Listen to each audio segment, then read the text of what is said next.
Hello friends, ನೋಡಿ ಬಿರಿಯಾನಿ ತಿಂತಾರೆ. ಎಷ್ಟು ಗಂಟೆ ರಾತ್ರಿ ಗೊತ್ತಾ?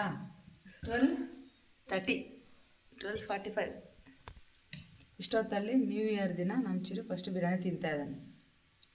ಬಿರಿಯಾನಿ ಈ ವರ್ಷದ ನಮ್ಮ ಚಿರು ರೆಸಲ್ಯೂಷನ್ ಅದೇನೆ, ಓನ್ಲಿ ನಾನ್ ವೆಜ್. ನಾನೇನು ಮಾಡಿದ್ರೆ 2025 ಲಾಸ್ಟ್ ತಿಂದಿದ್ದು ನಾನು ಚಿಕನ್ ರೋಲ್. ಅದಕ್ಕೆ 2026 ಫಸ್ಟ್ ತಿಂತಿರೋದು ಚಿಕನ್ ಬಿರಿಯಾನಿ. ಏನು ಡಿಫ್ರೆನ್ಸ್? ಬರೀ ಬಿರಿಯಾನಿ ರೋಲ್ ಅಷ್ಟೇ, ಇನ್ನೇನಿಲ್ಲ. Chicken is common, chicken is permanent, chicken is for ever. Chicken ಹುಚ್ಚ, ಚಿಕನ್ ಅಂತ ಬರೀ ನಾನ್ ವೆಜ್ ಹುಚ್ಚ ಹಂಗೆ. ಓಕೆ, ಈ ಬಿರಿಯಾನಿ ಹೆಂಗಿತ್ತು? ಚೆನ್ನಾಗಿದೆ. ಇದು ಆಂಬೂರ್ ಬಿರಿಯಾನಿ ಅಂತ ಅನ್ಸಿದ್ದು. ಹೌದಾ? ನಂಗೆ ಗೊತ್ತಿಲ್ಲ, ಕೇಳ್ಕೊಬೇಕನ್ನಲ್ಲ. ಅಲ್ಲಿಂದ ತಂದಿರೋದಮ್ಮ ಇದು. ಕೇಳ್ತೀನಿ ಬೆಳಗ್ಗೆ ನಾನನ್ನ. ಅಲ್ಲಿಂದ ಎಲ್ಲ KMH ಇಂದ ಎಲ್ಲ ಇದು ತಿಂದಿದ್ದೀನಿ ನಾನು. ಒಟ್ಲ ಇದು ತಿಂದಿರೋ ಒಂದು ಕಿತ್ತ. ಇದು ಇಲ್ಲ, ಈ ಟರ್ನಿಂಗ್ ಇದೆ, ಅದೇ ನೋಡು. ಅದೇ ಈ ಮೂರಲ್ಲಿ ಯಾವುದೋ ಒಂದಮ್ಮ. ಅವ್ರು ಅನ್ಕೊಂತಾರೆ ಟರ್ನಿಂಗಲ್ಲಿ ಇದೆ ಅಂತ, ಬಟ್ ಎಂತಂದ್ರು ಅಂತ ಗೊತ್ತಿಲ್ಲ. ಅಂದರೆ ಅದೇ ಬಿಡು, ಮುಸ್ಲಿಮ್ಸ್ ಅವ್ರು ನಾನು ಹೇಳೋ ಮೂನಮ್ ತಿನ್ನೋಣ ಅಂತ ತಿನ್ಬಿಟ್ಟಿದೆ. ಇವ್ರಮ್ಮ ಇಲ್ಲಿ ಟರ್ನಿಂಗ್ ಇದೆಯಲ್ಲ, ಅಲ್ಲಿಲ್ಲ ಇದು. ಅದೇನು ಯಾವುದೇ ಅಲ್ಲಿ ಈ ಥರ ಕೊಡಲ್ಲ ನಾನು ಮನೆ ಮತ್ತೆ ಹೆಂಗೆ ಕೊಡ್ತಾರೆ? ಭುವನೇಶ್ವರ ಅವ್ರು ಮೂರು ಥರ ಕೊಡ್ತಾರಂತೆ ಬಿರಿಯಾನಿ. ಇದು ಒಂದು ವೆರೈಟಿನ ಹೆಂಗೋ ಬಿಡು ಚಲೋ. ಪ್ಯಾಕಿಂಗ್ ಕೊಡಲ್ಲ. ನೀನು ಬಿರಿಯಾನಿ ತಿಂದ ಸ್ಯಾಟಿಸ್ಫೈ ಆದ? ಸಾಕು ಬಿಡು, ಎಲ್ಲ ತಂದಿಲ್ಲಿ. ನ್ಯೂ ಇಯರ್ ರೆಸಲ್ಯೂಷನ್ ತೊಗೊಂಡಿದ್ಯಲ್ಲ. ನಮ್ಮ ದಿಶು ಪಾಪ ನ್ಯೂ ಇಯರ್ ದಿನ ಎಕ್ಸಾಮ್ ರೆಸಲ್ಯೂಷನ್ ಬೆಳಗ್ಗೆ. January 1st ನಮ್ಮ ದಿಶಿಗೆ ಎಕ್ಸಾಮ್ ಇದೆ.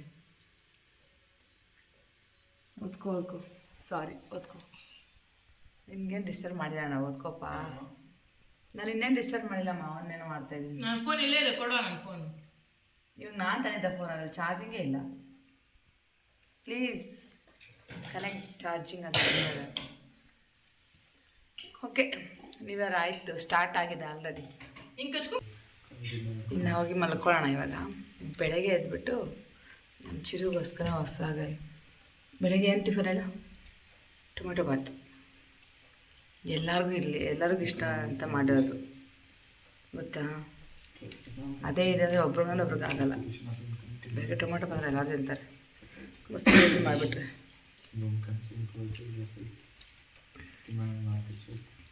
ಬೆಳಗ್ಗೆ ಟೊಮೆಟೊ ಬಾತ್ ಮಾಡಬೇಕು. ದಿಶು ಬೇರೆ ಎಕ್ಸಾಮ್ ಇದೆ, ಎಕ್ಸಾಮ್ಗೆ ಹೋಗ್ಬೇಕು. ದಿಶು ಬೇಗ ಎದ್ದೇಳಬೇಕು. ಇವಾಗಲೇ 1 o'clock ಆಗಿದೆ. ಓಕೆ ಫ್ರೆಂಡ್ಸ್, ಬೆಳಗ್ಗೆ ಮತ್ತೆ ಸಿಗ್ತೀನಿ. ನಾಳೆ ನ್ಯೂ ಇಯರ್ ಯಾವ ರೀತಿ ಇರುತ್ತೆ? 2026 ಸ್ಟಾರ್ಟ್ ಆಗಿದೆ ಆಲ್ರೆಡಿ. ನೋಡೋಣ ನಾಳೆ ದಿನ ಯಾವ ರೀತಿ ಇರುತ್ತೆ ಎಲ್ಲೂ ಗೊತ್ತಿಲ್ಲ. ಫಸ್ಟ್ ಅಂತೂ ಬೆಳಗ್ಗೆ 7 o'clock ಎದ್ದೇಳಬೇಕು. ಆ್ಯಕ್ಚುಲಿ 8:30ಗೆ ಹೋಗುತ್ತೆ. 7 o'clock ಇದ್ದು ಸಾಕು. ಅಷ್ಟೊತ್ತಿಗೆ ನಾನು ಟಿಫನ್ ಎಲ್ಲ ಮಾಡ್ಕೋತೀನಿ. ಪೂಜೆ ಟೈಮು ಪೂಜೆ ಮಾಡೋದು ಓಕೆ ಫ್ರೆಂಡ್ಸ್, ಬಾಯ್, ಗುಡ್ ನೈಟ್. ಮತ್ತೆ ಬೆಳಗ್ಗೆ ಸಿಗ್ತೀನಿ. ಹಲೋ ಫ್ರೆಂಡ್ಸ್, ಎಲ್ಲರಿಗೂ ಮಮತಾ ದಿನಚರಿಗೆ ಸ್ವಾಗತ. ಹೊಸ ವರ್ಷದ ಮೊದಲನೇ ದಿನದ ವಿಡಿಯೋ, ಅಂದರೆ ಆವತ್ತಿನ ದಿನ ವಿಡಿಯೋ ಶೂಟ್ ಮಾಡ್ಕೊಂಡಿದ್ದೆ, ಬಟ್ ಹಾಕೋಕ್ಕಾಗಿರಲಿಲ್ಲ. ಸ್ವಲ್ಪ ಕೋಲ್ಡ್ ಎಲ್ಲ ಆಗಿತ್ತು, ವಾಯ್ಸ್ ಎಲ್ಲ ತುಂಬಾ ಇದಾಗಿತ್ತು. ಅದಕ್ಕೋಸ್ಕರ ನಾನು ವಾಯ್ಸ್ ಓವರ್ ಏನು ಕೊಡೋಕ್ಕೆ ಹೋಗಲಿಲ್ಲ.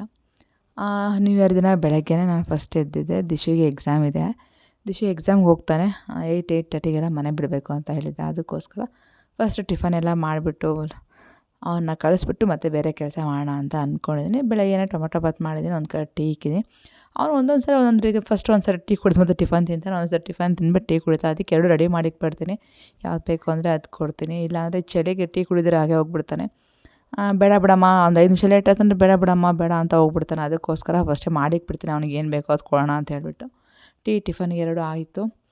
ಎಲ್ಲ ಮಾಡಿಕ್ಬಿಟ್ಟು ಬಾಕ್ಸ್ ಎಲ್ಲ ಪ್ಯಾಕ್ ಮಾಡೋದೇನು ಇರಲಿಲ್ಲ. ಅವ್ನು ತಿನ್ಕೊಂಡು ಹೋಗ್ತಾಯಿದ್ದೆ, ಯಾಕಂದರೆ ಎಕ್ಸಾಮ್ ಇತ್ತು ಅವತ್ತು, ಸೆಮಿಸ್ಟರ್ ಎಕ್ಸಾಮು.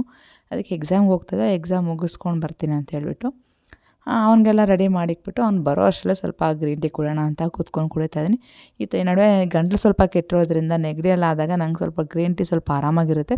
ಮೇನ್ ಈ ಥರ ಮಂಜಿದ್ದಾಗ ಈ ವೆದರ್ಗೆ ನನಗೆ ಗ್ರೀನ್ ಟೀ ನಿಜವಾಗ್ಲೂ ತುಂಬಾ ಚೆನ್ನಾಗಿ ಅನಿಸುತ್ತೆ. ಬೆಳಗ್ಗೆ ಟೈಮು ಬರೀ ಬಿಸಿನೀರು ಕುಡಿಯೋದಕ್ಕಿಂತ ಸ್ವಲ್ಪ ಗ್ರೀನ್ ಟೀ ಕುಡಿದ್ರೆ ನನಗೊಂಥರ ರಿಲ್ಯಾಕ್ಸ್ ಆಗ್ತಾ ಇರುತ್ತೆ. ಅದಕ್ಕೋಸ್ಕರ ಗ್ರೀನ್ ಟೀ ಕುಡಿತೀನಿ. ಬರೀ ಬಿಸಿನೀರು ಕುಡಿದ್ರೆ ಏನೋ ಒಂಥರ ಗಂಟಲೆಲ್ಲ ಕಿಚ ಅಂತ ಆಗುತ್ತೆ, ನನಗೆ ಸೆಟ್ ಆಗೋದಿಲ್ಲ. ಯಾವಾಗಲೂ ನನಗೆ ಹಿಂಗೆ ಆಗುತ್ತೆ. ಬಿಸಿನೀರು ಕುಡಿಯೋಣ ಅಂತ ಹೇಳಿದ್ರೆ ಒಂಥರ ಕಿಚ ಅಂತ ಇರುತ್ತೆ ಗಂಟಲೆಲ್ಲ. ಅದಕ್ಕೆ ಸ್ವಲ್ಪ ಗ್ರೀನ್ ಟೀ ಹಾಕ್ಕೊಂಡು ಕುಡಿದು ಬಿಡ್ತೀನಿ. ಸ್ವಲ್ಪ ಹೆಲ್ತಿಯಾಗೂ ಇರ್ತೀನಿ. ಬೇಗ ಅಟ್ಲೀಸ್ಟ್ ಕೋಲ್ಡ್ ಎಲ್ಲ ಬರೋ ಸ್ವಲ್ಪ ಕಡಿಮೆ ಆಗುತ್ತೆ. ಈ ನಡುವೆ ಅಂತೂ ನಮ್ಮ ಮನೆಯವ್ರು ಮಾಲೆ ಹಾಕಿ ತೆಗ್ದವರೆಗೂ ಏನೂ ಇರಲಿಲ್ಲ. ಮಾಲೆ ಹಾಕಿ ತೆಗೆದ್ಮೇಲೆ ಅಂತೂ ಎಲ್ಲರೂ ಒಂದು ರೌಂಡು ಫುಲ್ ಹೆಲ್ತ್ ಎಲ್ಲ ಅಪ್ಸೆಟ್ ಆಯಿತು. ಎಲ್ಲರಿಗೂ ಕೋಲ್ಡು, ಕೆಮ್ಮು ಎಲ್ಲ ಪ್ರತಿಯೊಂದು ಶುರುವಾಯಿತು. ಯಾಕಂದರೆ ಅವಾಗ ಅಷ್ಟು ದಿನ ಬೆಳಗ್ಗೆನೇ ಬೇಗ ಎದ್ದು ಮಾಡ್ತಾಯಿರ್ತವಲ್ಲ ಸ್ನಾನ ಎಲ್ಲನೂ, ಆವಾಗ ಎಫೆಕ್ಟ್ ತೋರಿಸಿಲ್ಲ ಖಂಡಿತ. ನನಗೆ ಯಾವಾಗ ಎಫೆಕ್ಟ್ ಆಗುತ್ತೆ ಅಂತ ಭಯ ಆಗ್ತಾಯಿತ್ತು, ಯಾಕಂದರೆ ಅಷ್ಟೊಂದು ದಿನ ಆಗಿದ್ದರಿಂದ. ಬಟ್ ಅದು ಅವಾಗೇನು ಎಫೆಕ್ಟ್ ಅಂತ ಅನಿಸಿಲ್ಲ. ಎಲ್ಲ ಹಾಕಿ ತೆಗೆದ್ಮೇಲೆ ಶುರುವಾಯಿತು. ಇನ್ನು ಇವಾಗಲೂ ಸಹ ಇನ್ನು ಅದು ಸರಿಯಾಗಿ ಕ್ಯೂರ್ ಆಗಿಲ್ಲ, ಸ್ವಲ್ಪ ಹಾಗೇ ಇದೆ ಗಂಟಲು, ಕೋಲ್ಡ್ ಎಲ್ಲ ಅಂತ ಹೇಳ್ಬಿಟ್ಟು. ನೋಡೋಣ, ಸ್ವಲ್ಪನೇ ರೆಡಿ ಆಗ್ತಾಯಿದ್ದೀವಿ ಆ್ಯಕ್ಚುಲಿ ಇವಾಗ. ಅದೆಲ್ಲ ಆಯಿತು, ಗ್ರೀನ್ ಟೀ ಎಲ್ಲ ಕುಡಿದಾಯಿತು. ಮತ್ತು ದಿಶು ಸಹ ಕಾಲೇಜ್ಗೆ ಹೊರಟು, ಎಕ್ಸಾಮ್ ಇದೆ ಅಂದ್ಬಿಟ್ಟು. ಮತ್ತು ನಾನು ಎಲ್ಲ ಫ್ರೆಶ್ ಅಪ್ ಎಲ್ಲ ಆಗಿ ಮನೆಯೆಲ್ಲ ಒಂದು ರೌಂಡ್ ಕ್ಲೀನ್ ಮಾಡಿದ್ದೆ. ಫಸ್ಟ್ ದಿನ ಎಲ್ಲ ಫುಲ್ ಮನೆ ಕ್ಲೀನ್ ಮಾಡಿದ್ದೆ, ಪೂಜೆ ಸಾಮಾನೆಲ್ಲ ಕ್ಲೀನ್ ಮಾಡಿ ಇಟ್ಕೊಂಡಿದ್ದೆ. ಯಾಕಂದರೆ ಮುಂಚಿನ ವಾರ ನನಗೆ ಕಳಶ ಇಕ್ಕೋಕ್ಕೆಲ್ಲ ಆಗಿರಲಿಲ್ಲ. ಹೇಗಿದ್ರು ನ್ಯೂ ಇಯರ್ ಬರ್ತಾಯಿದೆಯಲ್ವಾ ಇಕ್ಕೋಣ ಅಂತ ಹೇಳ್ಬಿಟ್ಟು ಸುಮ್ಮನೆ ಆಗಿಬಿಟ್ಟಿದ್ದೆ. ಇವಾಗ ನ್ಯೂ ಇಯರ್ ದಿನವೇ ಮಾಡೋಣ ಪೂಜೆ ಅಂತ ಹೇಳ್ಬಿಟ್ಟು ನ್ಯೂ ಇಯರ್ ದಿನವೇ ಕಳಶ ಎಲ್ಲ ಇಕ್ಬಿಡ್ತಾ ಇದ್ದೀನಿ. ಮತ್ತು ಶುಕ್ರವಾರ ಇಕ್ಕೋಕ್ಕಾಗೋದಿಲ್ಲ, ಯಾಕಂದರೆ ಇವತ್ತು ಬೇರೆ ಆಚೆ ಹೋಗುವಂಥದ್ದಿದೆ, ಮಧ್ಯಾಹ್ನದಿಂದ ಆಚೆ. ಆಚೆ ಹೋಗಿ ಬರೋಷ್ಟಿಗೆ ಲೇಟ್ ಆಗಿಬಿಡುತ್ತೆ. ಮತ್ತು ಶುಕ್ರವಾರ ಬೆಳಗ್ಗೆನೇ ಎದ್ದು ಪೂಜೆ ಮಾಡೋದಕ್ಕೆಲ್ಲ ಸ್ವಲ್ಪ ಕಷ್ಟ, ಮತ್ತು ಕ್ಲೀನ್ ಮಾಡ್ಕೊಳ್ಳೋಕ್ಕೂ ಆಗೋದಿಲ್ಲ ಗುರುವಾರ ಎಲ್ಲ ಅಂತ ಅಂದ್ಬಿಟ್ಟು ಬುಧವಾರ ಎಲ್ಲ ಕ್ಲೀನ್ ಮಾಡಿ ಇಟ್ಕೊಂಡಿದ್ದೆ. ಬುಧವಾರ ಎಲ್ಲ ಕ್ಲೀನ್ ಮಾಡ್ಕೊಂಡು ಗುರುವಾರನೇ ನಾನು ಕಳಶ ಎಲ್ಲ ಇಕ್ಬಿಟ್ಟಿದ್ದೀನಿ. ಅದಕ್ಕೋಸ್ಕರ ಎಲ್ಲ ಪ್ರಿಪೇರ್ ಮಾಡ್ತಾಯಿದ್ದೀನಿ. ಮೊದಲು ಫಸ್ಟಿಗೆ ಸ್ನಾನ ಎಲ್ಲ ಮಾಡ್ಕೊಂಡು ಬಂದು ಆಚೆ ಹೊಸ್ತಿಲಿಗೆಲ್ಲ ಅಲಂಕಾರ ಮಾಡ್ಕೊತಾ ಇದ್ದೆ. ಹಾಗೆ ಒಂದು ಚಿಕ್ಕದಾಗಿ ರಂಗೋಲಿ ಹಾಕೋಣ ಅಂತ ಅಂದ್ಕೊಂಡೆ. ಸ್ವಲ್ಪ ಕಲರ್ಸ್ ಎಲ್ಲ ತುಂಬಿಸ್ಬಿಟ್ಟು, ಯಾಕಂದ್ರೆ ನ್ಯೂ ಇಯರ್ ಅಲ್ವಾ, ಅದಕ್ಕೆ ಹೊಸ್ದಾಗಿರಲಿ ಅಂತ ಹೇಳ್ಬಿಟ್ಟು. ನನಗೆ ಈ ಥರ ರಂಗೋಲಿ ಹಾಕೋದಕ್ಕೆ ತುಂಬಾ ಇಷ್ಟ ಆಗುತ್ತೆ. ಎಲ್ಲ ವೆರೈಟಿಯಾಗಿ ತುಂಬ ಚೆನ್ನಾಗಿ ಹಾಕಬೇಕು ಅಂತ ಅನಿಸುತ್ತೆ. ಯಾವಾಗ ನನಗೆ ಟೈಮ್ ಇರುತ್ತೋ ಎಲ್ಲ ಆರಾಮಾಗಿತ್ತು ಅಂದರೆ ಖಂಡಿತವಾಗ್ಲೂ ಹಾಕ್ಕೋತಾ ಇರ್ತೀನಿ. ಇಲ್ಲ ನಾನು ಅಷ್ಟೊಂದು ಹಾಕ್ಕೊಳ್ಳೋಕೆ ಹೋಗೋದಿಲ್ಲ. ಯಾಕಂದರೆ ಕಷ್ಟ ಬಿದ್ದು ಹಾಕೋದಕ್ಕಿಂತ ಇಷ್ಟ ಬಿದ್ದು ಹಾಕಬೇಕು ಅನ್ನೋದು ನನ್ನ ಒಪಿನಿಯನು. ಕಷ್ಟ ಹಾಕ್ಲೇಬೇಕಪ್ಪ ಅಂತ ಹಾಕಿದಾಗ ಚೆನ್ನಾಗಿ ಬರೋದಿಲ್ಲ. ನಾವು ಇಷ್ಟ ಬಿದ್ದು ಹಾಕಿದಾಗ ಯಾವುದಾಗಲಿ ಚೆನ್ನಾಗಿ ಬರುತ್ತೆ. ಇನ್ನೊಂದು ನನ್ನ ಪಕ್ಕದಲ್ಲೇ ಕನ್ಸ್ಟ್ರಕ್ಷನ್ ಎಲ್ಲ ನಡೆಯೋದ್ರಿಂದ ತುಂಬ ಧೂಳು ಆಗ್ತಾಯಿದೆ, ಸಿಮೆಂಟ್ ಧೂಳೆಲ್ಲ ಬರ್ತಾಯಿದೆ. ಎಷ್ಟು ಸರಿ ನಾನು ಹಾಕ್ಬಿಟ್ಟು ಬಂದು ನಾನು ಕ್ಲೀನ್ ಮಾಡಿ ಬರೋ ಅಷ್ಟರಲ್ಲಿ ಮತ್ತೆ ವಾಪಸ್ ಹೋಗಿ ನೋಡೋ ಅಷ್ಟರಲ್ಲಿ ಮತ್ತೆ ಎಲ್ಲ ಧೂಳು ತುಂಬ್ಕೊಂಬಿಟ್ರೆ ಅದೊಂದು ಬೇಜಾರಾಗ್ತಾ ಇರುತ್ತೆ. ಸರಿ, ಹೇಗಿದ್ರು ನ್ಯೂ ಇಯರ್ ಅಲ್ವಾ, ಹಂಗೆ ಬಿಟ್ಟರೆ ಚೆನ್ನಾಗಿರಲ್ಲ ಅಂತ ಚಿಕ್ಕದೊಂದು ರಂಗೋಲಿನ ಹಾಕ್ಕೊಂಡಿದ್ದೀನಿ. ಹಾಕ್ಕೊಂಡು ಅದಕ್ಕೆಲ್ಲ ಅಲಂಕಾರ ಮಾಡಿಕೊಂಡು ಇವಾಗ ಫಸ್ಟಿಗೆ ಕಳಶಕ್ಕೂ ಸಹ ಎಲ್ಲ ರೆಡಿ ಮಾಡಿಕೊಂಡು ಹೂವು ಎಲ್ಲ ಇಟ್ಕೊಂಡಿದ್ದೆ. ಹೇಗಿದ್ರು ಗುರುವಾರ ಅಲ್ವಾ, ಸ್ವಲ್ಪ ಸಿಂಪಲಾಗಿ ಹೂವನ್ನ ಇಟ್ಕೊಂಡಿದ್ದೆ. ಮತ್ತು ನಾಳೆ ಶುಕ್ರವಾರ ದಿನ ಎಲ್ಲ ಚೇಂಜ್ ಮಾಡಬೇಕು. ಶುಕ್ರವಾರ ದಿನ ಹೂವು ತಂದು ಚೇಂಜ್ ಮಾಡೋಣ ಅಂತ ಹೇಳ್ಬಿಟ್ಟು ಇವತ್ತು ಗುರುವಾರ ದಿನ ಚಿಕ್ಕದಾಗಿ ಸುಮ್ಮನೆ ಸಿಂಪಲಾಗಿ ಒಂದೊಂದು ಹೂವು ಇಟ್ಕೊಂಡು ಪೂಜೆ ಮಾಡ್ಕೋತಾ ಇದ್ದೀನಿ. ದೀಪ ಎಲ್ಲ ಅಂಟಿಸ್ಕೊಂಡು ಫಸ್ಟಿಗೆ ದೇವ್ರ ಮನೆಯೆಲ್ಲ ದೀಪ ಎಲ್ಲ ಬೆಳಗಿಸ್ಕೊಂಡು ನಾನು ಪೂಜೆನ ಶುರು ಮಾಡಿದ್ದೀನಿ. ನನಗಂತೂ ಫಸ್ಟ್ ನ್ಯೂ ಇಯರ್ ಅಂದ್ರೆ ಅಷ್ಟೇ, ಯಾವುದೇ ಒಂದು ಹೊಸ ಕೆಲಸ, ಒಂದು ಹೊಸ ವರ್ಷ, ಹೊಸದಾಗಲಿ ಏನೇ ಆಗಲಿ, ಒಂದು ಒಳ್ಳೆಯದು, ಒಂದು ಕೆಟ್ಟದ್ದು, ಒಂದು ದುಃಖ ಏನೇ ಇರಲಿ, ನನಗೆ ಫಸ್ಟು ಪೂಜೆ ಮಾಡಿಕೊಟ್ರೆ ಒಂಥರ ನೆಮ್ಮದಿ ಅಂತ ಸಿಗುತ್ತೆ. ನನಗೆ ಏನಕ್ಕೆ ಆಗಲಿ ಫಸ್ಟಿಗೆ ದೇವ್ರನ್ನ ತುಂಬಾ ನಂಬ್ತೀನಿ ಅಂತಲೇ ಹೇಳ್ಬೋದು. ಪೂಜೆ ಮಾಡೋದು ಸ್ವಲ್ಪ ಕಡಿಮೆ, ಒಂದೊಂದು ಸರಿ ನನಗೆ ಕಡಿಮೆ ಅಂತ ಅನಿಸುತ್ತೆ. ಅಷ್ಟೊಂದು ಪೂಜೆ ಮಾಡಿಲ್ಲ, ನನ್ನ ಕೈಯಲ್ಲಿ ಎಷ್ಟಾಗುತ್ತೋ ಅಷ್ಟು ಪೂಜೆ ಮಾಡ್ತೀನಿ. ಒಂದೇನಪ್ಪ, ನನ್ನ ಪ್ರಿನ್ಸಿಪಲ್, ನನಗೆ ಆರಾಮಾಗಿದ್ದರೆ ಪೂಜೆ ಮಾಡ್ತೀನಿ ಖಂಡಿತ. ಇಲ್ಲ ನಾನು ಕಷ್ಟ ಬಿದ್ದುಕೊಂಡು ಮೈ ಕಷ್ಟ ಮಾಡ್ಕೊಂಡೆಲ್ಲ ನಾನು ಪೂಜೆ ಮಾಡೋಕ್ಕೆ ಹೋಗೋದಿಲ್ಲ. ಮಾಡಿದ್ರೂ ಸಹ ಅದು ಫಲಿಸೋದಿಲ್ಲ. ಯಾಕಂದ್ರೆ ನಮ್ಮ ಮೈಯೆಲ್ಲ ಇರುತ್ತೆ, ಮನಸ್ಸೆಲ್ಲ ಇರುತ್ತೆ. ಆ ರೀತಿಯಾಗಿ ಪೂಜೆ ಮಾಡೋಕ್ಕೆ ನನಗೆ ಖಂಡಿತವಾಗ್ಲೂ ಇಷ್ಟ ಆಗೋದಿಲ್ಲ. ಎಲ್ಲ ಆರಾಮಾಗಿರಬೇಕು, ನಮ್ಮ ಮನಸ್ಸು ಚೆನ್ನಾಗಿರಬೇಕು, ಆ ಮೈ ಸಹ ಸಪೋರ್ಟ್ ಮಾಡಬೇಕು. ಮೇಯ್ನ್ ಮನಸ್ಸು ಚೆನ್ನಾಗಿಲ್ಲ ಅಂದರೆ ನಾವು ಆ ದೇವ್ರ ಮುಂದೆ ಹೋಗಿ ಕುತ್ಕೊಬೋದು ಅಟ್ಲೀಸ್ಟು. ಮೈ ಚೆನ್ನಾಗಿಲ್ಲ ಅಂದರೆ ನನಗೆ ಕುತ್ಕೊಳ್ಳೋಕ್ಕೂ ಆಗೋದಿಲ್ಲ, ನಿಂತ್ಕೊಳ್ಳೋಕ್ಕೂ ಆಗೋದಿಲ್ಲ. ಅಂಥ ಟೈಮಲ್ಲಿ ನಾನು ಖಂಡಿತ ಪೂಜೆ ಮಾಡೋಕ್ಕೆ ಹೋಗೋದಿಲ್ಲ. ನನಗೆಲ್ಲ ಆರಾಮಾಗಿತ್ತು ಅಂದರೆ ನನಗೆ ಯಾವ ರೀತಿ ಬೇಕೋ ಆ ರೀತಿಯಾಗಿ ನಿಧಾನವಾಗಿ ಕೂಲಾಗಿ ಪೂಜೆ ಮಾಡ್ಕೋತಾ ಇರ್ತೀನಿ. ಕೆಲವೊಂದು ಸರಿ ಆಗಲ್ಲ ಅಂದಾಗ ಬಿಟ್ಬಿಡ್ತೀನಿ, ಯಾಕಂದರೆ ಅದು ಒಪ್ಪೋದಿಲ್ಲ, ನನಗೂ ಮನಸ್ಸು ಒಪ್ಪೋದಿಲ್ಲ ಮಾಡೋದಕ್ಕೂ. ಅಲ್ಲಿ ಮಾಡ್ತಾಯಿದ್ರು ಸಹ ನನಗೆ ಮೈ ಮೇಲೇ ಹಂಗಾಗಿದೆ, ಇದು ಹಿಂಗಾಗಿದೆ ಅಂತ ಒಂಥರ ಕೊರಗ್ತಾ ಇರುತ್ತೆ. ಆ ಥರ ನನಗೆಲ್ಲ ಇಷ್ಟ ಆಗೋದಿಲ್ಲ.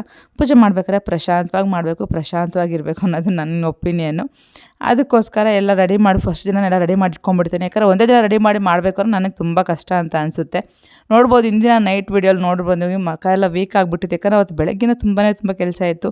ಕ್ಲೀನಿಂಗ್ ಕೆಲಸ, ಪೂಜಾ ಸಾಮಾನೆಲ್ಲ ಕ್ಲೀನ್ ಮಾಡಿದ್ನಲ್ವ, ಅದಕ್ಕೆ ತುಂಬ ಟಯರ್ಡ್ ಆದಂಗೆ ಬಿಟ್ಟಿದೆ ನನಗೆ. ಬಟ್ ಮಲಗಿಬಿಟ್ಟಿದ್ಮೇಲೆ ಸ್ವಲ್ಪ ಫ್ರೆಶ್ ಅಂತ ಅನ್ನಿಸ್ತು. ಹೆಲ್ತ್ ಬೇರೆ ಸರಿ ಇಲ್ದಿರೋದ್ರಿಂದ ಅದು ಇನ್ನು ಸ್ವಲ್ಪ ಎಫೆಕ್ಟ್ ಆಗ್ತಾನೆ ಇದೆ ನನಗೆ. ಇನ್ನು ಮುಖ ಸ್ವಲ್ಪ ಹಾಗೇನೆ ಊದ್ಕೊಳ್ಳೋದು ಆ ರೀತಿಯಾಗಿ ಆಗ್ತಾಯಿದೆ. ಯಾಕಂದರೆ ಈ ಥಂಡಿ ಅಂದರೆ ನನಗೆಲ್ಲ ಅಷ್ಟು ಬೇಗ ಹೋಗೋದಿಲ್ಲ, ಬಂದರೆ ಹೋಗೋದಿಲ್ಲ, ಇಲ್ಲ ಬರೋದಿಲ್ಲ. ನನಗೆ ಬಂದರೆ ಮಾತ್ರ ಅಷ್ಟು ಬೇಗ ಹೋಗೋದಿಲ್ಲ ಆ ರೀತಿಯಾಗಿ. ಇವಾಗ ಆಚೆ ಎಲ್ಲ ಫಸ್ಟಿಗೆ ಪೂಜೆ ಮಾಡಿಕೊಂಡೆ ಹೊಸ್ತಿಲಿಗೆಲ್ಲ. ನನಗಂತೂ ತುಂಬಾ ಚೆನ್ನಾಗಿ ಅನ್ನಿಸ್ತೈತಿ ಈ ರಂಗೋಲಿ ಹೊಸ್ಲೆಲ್ಲ ನೋಡ್ತಾ ಇರಬೇಕಾದ್ರೆ. ಬಟ್ ಇನ್ನು ಸ್ವಲ್ಪ ಹೊತ್ತಿಗೆಲ್ಲ ಅಲ್ಲಿ ಧೂಳು ತುಂಬ್ಕೊಂಡ್ಬಿಡುತ್ತೆ, ಅಷ್ಟೊಂದು ಕ್ಲೀನಾಗಂತೂ ಕಾಣಿಸೋದಿಲ್ಲ. ಈ ನಡುವೆ ಹಂಗೆ ಆಗಿಬಿಟ್ಟಿದೆ, ನಾನು ಹಾಕ್ಬಿಟ್ಟು ಬರ್ತೀನಿ ಒಂದು ಹಾಫ್ ಆನ್ ಅವರ್ಗೆಲ್ಲ ಮತ್ತೆ ಧೂಳು ಕುತ್ಕೊಂಡ್ಬಿಡುತ್ತೆ. ಸ್ವಲ್ಪ ಬೇಜಾರು ಅಂತ ಅನಿಸುತ್ತೆ, ಆದರೆ ಏನು ಮಾಡೋಕ್ಕಾಗಲ್ಲ. ಒಂದು ಸ್ವಲ್ಪ ದಿನ ಅದೆಲ್ಲ ಕನ್ಸ್ಟ್ರಕ್ಷನ್ ಮುಗಿಯೋರ್ಗೂ ಅಷ್ಟೇ, ಅದೆಲ್ಲ ಮುಗಿದ್ಬಿಟ್ರೆ ಅಂತೂ ಖಂಡಿತ ತುಂಬ ಕ್ಲೀನಾಗಿರುತ್ತೆ. ಧೂಳು ಸಹ ಸ್ವಲ್ಪ ಕಡಿಮೆ ಆಗುತ್ತೆ. ಯಾಕಂದರೆ ಪಕ್ಕದಲ್ಲಿ ಫುಲ್ ಫೀಲ್ಡ್ ಇತ್ತು, ಅದು ಇವಾಗ ಸ್ವಲ್ಪ ಕವರ್ ಆಗೋದ್ರಿಂದ ನನಗೆ ಸ್ವಲ್ಪ ಧೂಳೆಲ್ಲ ಕಡಿಮೆ ಆಗ್ಬೋದು ಅಂತ ಅಂದ್ಕೊಂಡಿದ್ದೀನಿ.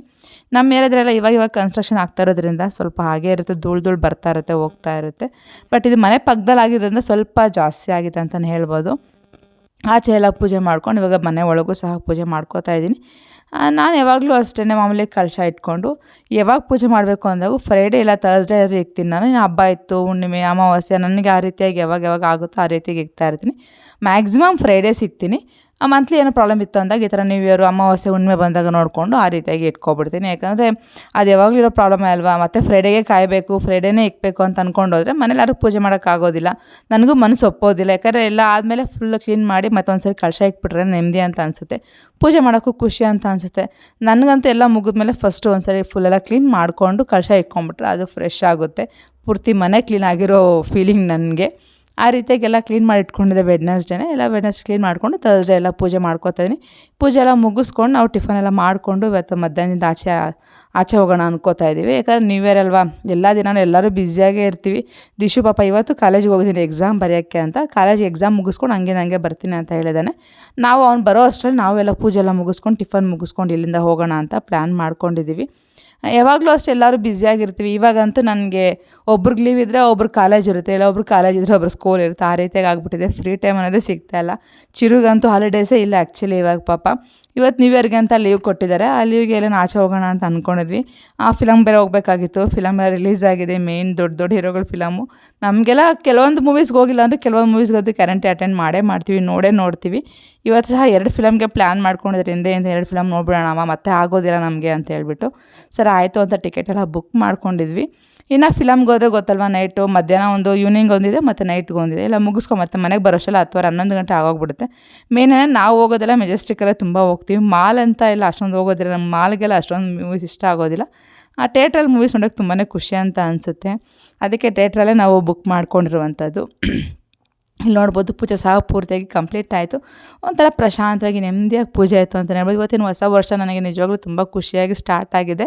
ಒಂಥರ ನೆಮ್ಮದಿಯಾಗಿ ಸಹ ಸ್ಟಾರ್ಟ್ ಆಗಿದೆ. ಯಾಕಂದರೆ ನನಗೆ ಯಾವಾಗ ಸ್ವಲ್ಪ ಡಿಸ್ಟರ್ಬ್ ಆದರೂ ನನಗೊಂಥರ ಮೆನ್ಸೆಲ್ಲ ಚೇಂಜ್ ಆಗಿಬಿಡುತ್ತೆ. ಅಂದರೆ ಒಂಥರ ಮೈಂಡ್ ಅಲ್ಲೇ ಹೋಗ್ತಾ ಇರುತ್ತೆ. ಏನಾದ್ರು ಒಂದು ಇನ್ಸಿಡೆಂಟ್ ನಡೆದಿದ್ರೆ ನನ್ನ ಮೈಂಡೆಲ್ಲ ಅಲ್ಲೇ ಓಡ್ತಾ ಇರುತ್ತೆ. ಅದನ್ನು ಏನು ಮಾಡೋದು, ಯಾವ ರೀತಿ ಆಯಿತು ಏನೋ ಅನ್ನೋದ್ರ ಬಗ್ಗೆ. ಬಟ್ ಇವತ್ತೆಲ್ಲ ಕೂಲಾಗಿ ಆಯಿತು ಅಂತ ಹೇಳ್ಬೋದು. ಪೂಜೆ ಎಲ್ಲ ಮುಗಿಸ್ಕೊಂಡೆ. ಅಷ್ಟರಲ್ಲೇ ಎಲ್ಲ ರೆಡಿ ಆಗಿಬಿಟ್ಟು ನಮ್ಮ ಮನೆಯವರು ಚಿರು ಎಲ್ಲ ರೆಡಿ ಆಗಿಬಿಟ್ಟು ಬಂದರು. ಎಲ್ಲರೂ ಆದಮೇಲೆ ಒಂದೇ ಸರಿ ಟಿಫನ್ ಕುತ್ಕೊಂಡು ತಿಂದ್ಬಿಟ್ಟು ಹೊರಡೋಣ ಅಂತ ಅಂದ್ಕೊಂಡಿದ್ದೀವಿ. ಇಲ್ಲಿ ಫಸ್ಟಿಗೆ ಟಿಫನ್ ಸಹ ಬಡಿಸ್ಕೊತೀನಿ. ಟೊಮೊಟೊ ಬಾತ್ ಮಾಡಿ ಇವತ್ತು ಮೊಸರು ಬಜ್ಜಿ ಮಾಡಿದ್ದೆ. ನಮ್ಮ ಮನೇಲಿ ಒಬ್ಬೊಬ್ಬರಿಗೆ ಒಂದೊಂದು ಟಿಫನ್ ಅಂದರೆ ಇಷ್ಟ ಆಗೋದಿಲ್ಲ. ಅದಕ್ಕೋಸ್ಕರ ಇವತ್ತು ಟೊಮೊಟೊ ಬಾತ್ ಮಾಡಿಬಿಟ್ಟೆ. ಇದಾದರೆ ಮೊಸರು ಬಜ್ಜಿ ಇತ್ತು ಅಂದರೆ ಎಲ್ಲರೂ ತಿನ್ಕೊತಾರೆ, ಯಾರ್ದು ಅಬ್ಜೆಕ್ಷನ್ ಇರೋದಿಲ್ಲ. ಮೇಯ್ನ್ ನಮ್ಮ ಚಿರು ಸ್ವಲ್ಪ ಅಬ್ಜೆಕ್ಷನ್ ಜಾಸ್ತಿ, ಆ ಊಟ ಈ ಊಟ ಅಂತ ಹೇಳ್ಬಿಟ್ಟು. ದಿಶು ಏನು ಬೇಕಾದ್ರೂ ತಿಂತಾನೆ, ಚಿರು ಸ್ವಲ್ಪ ತಿನ್ನೋದಿಲ್ಲ. ಅದಕ್ಕೋಸ್ಕರ ಯೋಚನೆ ಮಾಡಿ ಬೇಗನೂ ಆಗಬೇಕು, ನನಗೂ ಆರಾಮಾಗಿರಬೇಕು ಅಂತ ಹೇಳ್ಬಿಟ್ಟು ಟೊಮೊಟೊ ಬಾತ್ ಮಾಡಿ ಮೊಸರು ಬಜ್ಜಿ ಮಾಡಿದ್ದೀನಿ. ನೈಟ್ ಬರೀ ಲೇಟಾಗಿತ್ತಲ್ಲ ಮಲಗೋದು, ಬೆಳಗ್ಗೆ ಎದ್ದು ಮಾಡಬೇಕಂದ್ರೆ ಸ್ವಲ್ಪ ಕಷ್ಟ ಅಂತ ಅನಿಸುತ್ತೆ. ಅದು ಬೇರೆ ಮತ್ತೆ ಪೂಜೆ ಮಾಡಬೇಕು, ಮತ್ತು ಆಚೆ ಹೋಗಬೇಕು ಅಂದಾಗ ಒಂದು ಸ್ವಲ್ಪ ರಿಸ್ಕಾಗೇ ಇರುತ್ತಲ್ವ. ಅಷ್ಟೆಲ್ಲ ಮನೆಯೆಲ್ಲ ಕ್ಲೀನ್ ಮಾಡ್ಕೊಬೇಕು, ಟಿಫನ್ ಮಾಡಬೇಕು, ಪೂಜೆ ಮಾಡಬೇಕಂದ್ರೆ ಸ್ವಲ್ಪ ಕಷ್ಟ ಅಂತ ಅನಿಸುತ್ತೆ. ಆದರೂ ಒಂದು 10:30-11ಗೆಲ್ಲ ಪೂಜೆ ಮುಗಿಸ್ಕೊಂಡು ಟಿಫನ್ ಮಾಡ್ಕೊಂಡಾದ್ಮೇಲೆ ಇವಾಗ ನಾನು ಸಹ ರೆಡಿ ಆಗಿದ್ದೀನಿ. ನೋಡ್ತಾ ಇರ್ಬೋದು ಮಕ್ಕ ಎಲ್ಲ ಸ್ವಲ್ಪ ಅಂದರೆ ಇದಾಗಿದೆ, ಊದ್ಕೊಂಡಂಗಿದೆ. ಅಂದರೆ ನಿದ್ದೆ ಎಲ್ಲ ನೈಟೆಲ್ಲ. ಬಟ್ ಇನ್ನು ಜೊತೆಗೆ ಕೋಲ್ಡ್ ಬೇರೆ ಸ್ವಲ್ಪ ಹಾಗೇ ಇದೆಯಲ್ವ, ಹಾಗಾಗಿ ಮಕ್ಕ ಎಲ್ಲ ಊದ್ಕೊಂಡಂಗಿದೆ. ಇವಾಗ ಫ್ರೆಶ್ ಅಪ್ ಆಗಿಬಿಟ್ಟು ಹೋಗ್ತಾಯಿದ್ದೀವಿ. ನಾವು ಹೇಳಿದ್ನಲ್ಲ ಮುಂಚೆನೇ ಫಿಲಮ್ಗೆ ಹೋಗೋಣ ಅಂತ ಅಂದ್ಕೊಂಡಿದ್ದೀವಿ. ಇವತ್ತಿನ ದಿನ ಒಂಥರ ಫ್ಯಾಮ್ಲಿ ಟೈಮ್ ಅಂತಲೇ ಹೇಳ್ಬೋದು. ಆರಾಮಾಗಿ ಫ್ಯಾಮ್ಲಿ ಜೊತೆ ಎಂಜಾಯ್ ಮಾಡಿದ್ವಿ. ಪೂರ್ತಿ ದಿನ ಹಾಗೇ ಇತ್ತು. ಬೆಳಗ್ಗಿಂದ ಮನೆ ಕೆಲಸ ಬಿಟ್ಟರೆ ಮತ್ತು ಆಚೆ ತಿರುಗಾಡ್ಕೊಂಡು ಬಂದಿದ್ದು ಒಂಥರ ಖುಷಿಯಾಗಿತ್ತು. ನನಗೂ ಹೊಸ ವರ್ಷ ಅಂತೂ ಒಂದು ಹೊಸದಾಗಿ ಶುರುವಾಗಿದೆ. ನೋಡ್ಬೇಕು ಈ ವರ್ಷ ಪೂರ್ತಿ ಹೇಗಿರುತ್ತೆ ಏನೋ ಅಂತ ಗೊತ್ತಿಲ್ಲ. ಬಟ್ ಯಾವಾಗಲೂ ಇದೇ ರೀತಿ ಇರಲಿ, ಅಂದರೆ ಖುಷಿಯಾಗಿರಲಿ ಅಂತ ಹೇಳ್ಬಿಟ್ಟು ನಾನು ಅನ್ಕೋತೀನಿ. ಯಾವುದೇ ರೀತಿ ಕೆಲವೊಂದು ಮನಸ್ತಾಪಗಳು ಬರ್ತವೆ, ಕೆಲವೊಂದು ಹೋಗ್ತವೆ, ಇಲ್ಲ ಅಂತ ಹೇಳಿದ್ರೆ. ಬಟ್ ಅದನ್ನು ಅಲ್ಲಿಗೆ ಬಿಟ್ಟು ಮುಂದಕ್ಕೆ ಹೋಗ್ತಾ ಇರಬೇಕು ಖಂಡಿತವಾಗ್ಲೂ. ಯಾಕಂದರೆ ತುಂಬಾ ಎಲ್ಲರೂ ಫೇಸ್ ಮಾಡ್ತಾನೆ ಇರ್ತಾರೆ ಲೈಫಲ್ಲಿ. ಯಾರಿಗೂ ಎಲ್ಲ ಕರೆಕ್ಟಾಗಿ ಎಲ್ಲ ಮುಂದಕ್ಕೆ ಇರೋದಿಲ್ಲ. ಕೆಲವೊಂದು ಸರಿ ಬೇಜಾರಾಗೋದುಂಟು, ಕೆಲವೊಂದು ಸರಿ ಖುಷಿ ಆಗೋದುಂಟು. ಬಟ್ ಈ ವರ್ಷ ಎಲ್ಲರಿಗೂ ಖುಷಿಯಾಗಿರಲಿ ಅಂತ ನಾನಂತೂ ಖಂಡಿತವಾಗ್ಲೂ ಅನ್ಕೋತೀನಿ. ದೇವ್ರ ಹತ್ರ ಸಹ ಅದೇ ಹೇಳಿದೆ. ಅಂದರೆ ನಾನು ಅದೇ ಕೇಳ್ಕೊಂಡಿದ್ದೆ, ಎಲ್ಲರೂ ಚೆನ್ನಾಗಿರ್ಬೇಕು. ಯಾಕಂದರೆ ನಮ್ಮ ಸುತ್ತಮುತ್ತಲವ್ರು ಚೆನ್ನಾಗಿದ್ದಾಗ ನಾವು ಚೆನ್ನಾಗಿರ್ತೀವಿ. ಅವರೆಲ್ಲ ನೋವು ತಿನ್ಬೇಕಾದ್ರೆ ನಾವು ಖಂಡಿತವಾಗ್ಲೂ ನೋವು ತಿಂತೀವಿ. ನಾವು ಅನ್ಕೋತೀವಿ ಅಷ್ಟೇ, ನಮ್ಮ ಸ್ವಂತ, ನಮ್ಮ ಖುಷಿ, ನಮ್ಮ ಇದು ಅಂತ ಹೇಳ್ಬಿಟ್ಟು. ಖಂಡಿತವಾಗ್ಲೂ ಹಂಗಿರೋಕ್ಕಾಗೋದಿಲ್ಲ. ಯಾಕಂದ್ರೆ ನಮ್ಮ ಪಕ್ಕದಲ್ಲಿ ಯಾರಿಗೋ ಒಬ್ರು ನೋವಾಯಿತು ಅಂದಾಗ ನಮಗೂ ಬೇಜಾರಾಗುತ್ತೆ. ಆ ನೋವು ಖಂಡಿತವಾಗ್ಲೂ ನಮ್ಮ ಮಕ್ಕದಲ್ಲಿ ಕಾಣಿಸ್ತಾನೆ ಇರುತ್ತೆ. ಎಲ್ಲರೂ ಚೆನ್ನಾಗಿದ್ದಾಗ ನಾವು ಚೆನ್ನಾಗಿರೋಕ್ಕಾಗುತ್ತೆ. ಕಣ್ಣಕ್ಕೆ ಕಾಣಿಸೋರು ಚೆನ್ನಾಗಿರಬೇಕು, ಕಾಣಿಸಿದ್ದವರು ಸಹ ಚೆನ್ನಾಗಿರಬೇಕು. ಅಷ್ಟೇ ನಾನಂತೂ ಕೇಳೋದು, ಯಾವಾಗಲೂ ಅಷ್ಟೇ ಅಂದ್ಕೊಳ್ಳೋದು. ಬಟ್ ನೋವು ಅಷ್ಟೇ, ಸಂತೋಷನೂ ಅಷ್ಟೇ. ನಮ್ಮ ಸುತ್ತ ಇರೋರು ಹೆಂಗಿರ್ತಾರೋ ನಾವು ಹಂಗೆ ಇರ್ತೀವಿ. ನಾವು ಹೆಂಗಿರ್ತೀವೋ ನಮ್ಮ ಸುತ್ತಮುತ್ತ ವಾತಾವರಣ ಸಹ ಹಂಗೆ ಇರುತ್ತೆ. ಇವತ್ತಂತೂ ಚೆನ್ನಾಗಿ ಒಂದು ಒಳ್ಳೆ ನ್ಯೂ ಇಯರ್ ಅಂತಲೇ ಹೇಳ್ಬೋದು. ಈ ವರ್ಷ ತುಂಬ ಚೆನ್ನಾಗಿ ಸ್ಟಾರ್ಟ್ ಆಗಿದೆ. ಪ್ರತಿ ವರ್ಷವೂ ಒಂದೊಂದು ರೀತಿಯಾಗಿ ಇರ್ತಾಯಿತ್ತು. ಕೆಲವೊಂದು ಸರಿ ಫಸ್ಟೆಲ್ಲ ದೇವಸ್ಥಾನಕ್ಕೆಲ್ಲ ಹೋಗ್ತಾಯಿದ್ವಿ, ಒನ್ ಡೇ ಟ್ರಿಪ್ ಥರ ಎಲ್ಲ ಹೋಗ್ತಾಯಿದ್ವಿ. ಬಟ್ ಇವಾಗೆಲ್ಲ ಎಕ್ಸಾಮ್ಸು ಅದು ಇದು ಅನ್ನೋದ್ರಿಂದ ಹಾಫ್ ಡೇಲಿ ಎಲ್ಲಿ ಹೋಗಿ ಎಲ್ಲಿ ಬರೋಕ್ಕಾಗೋದಿಲ್ಲ. ಯಾಕಂದ್ರೆ ನ್ಯೂ ಇಯರ್ ಎಲ್ಲರೂ ರಶ್ ಇದ್ದೇ ಇರುತ್ತಲ್ವ, ಅದಕ್ಕೋಸ್ಕರ ಸರಿ ಫಿಲಮ್ಗೆ ಹೋಗೋಣ, ಮನೇಲಿ ಪೂಜೆ ಮಾಡಿದ್ದೀವಲ್ಲ ಫಿಲಮ್ಗೆ ಹೋಗೋಣ ಅಂತೇಳ್ಬಿಟ್ಟು ಫಿಲಮ್ಗೆ ಹೋಗಿದ್ದೀವಿ. ಇವಾಗ ನಾವು ಆಲ್ರೆಡಿ ಮೆಜೆಸ್ಟಿಕಲ್ಲಿ ಇದ್ದೀವಿ. ದಿಶು ಸಹ ಬಂದು ಜಾಯ್ನ್ ಆಗಿದ್ದ. ದಿಶು 4ಗೆ ಬಂದು ಮೆಜೆಸ್ಟಿಕ್ಗೆ ಬಂದುಬಿಟ್ಟ ಅವನು. ಮತ್ತು ಬಂದಮೇಲೆ ಅಲ್ಲಿ ಜಾಯಿನ್ ಆದಮೇಲೆ ಅಲ್ಲಿ ನಮ್ಮ ಫೇವ್ರೇಟ ನನಗೆ ಫುಲ್ ಗೋಲಿ ಸೋಡಾ ಅಂದರೆ ತುಂಬಾ ಫೇವ್ರೇಟ್. ಫಸ್ಟಿಗೆ ಅಲ್ಲಿ ಕುತ್ಕೊಂಡು ಗೋಲಿ ಸೋಡಾ ಕುಡಿತಾ ಇದ್ದೀನಿ. ಅದಾದಮೇಲೆ ನೆಕ್ಸ್ಟ್ ಐಸ್ ಕ್ರೀಮು ನಮ್ಮ ಚಿರು ಫೇವ್ರೇಟ್. ನಮ್ಮ ಚಿರುದೇ ಚಾಕೋ ಡಿಪ್ಪು. ನಾನು ಬರೀವೇನಲ್ಲ. ಹಾಂ ಆ ಥರ ಡಿಪ್ ಮಾಡ್ತಾರೆ ಅಷ್ಟೇ. ಕೇಳಿದೆ ನೀನು ಚಾಕೋ ಡಿಪ್ಪಮ್ಮನ?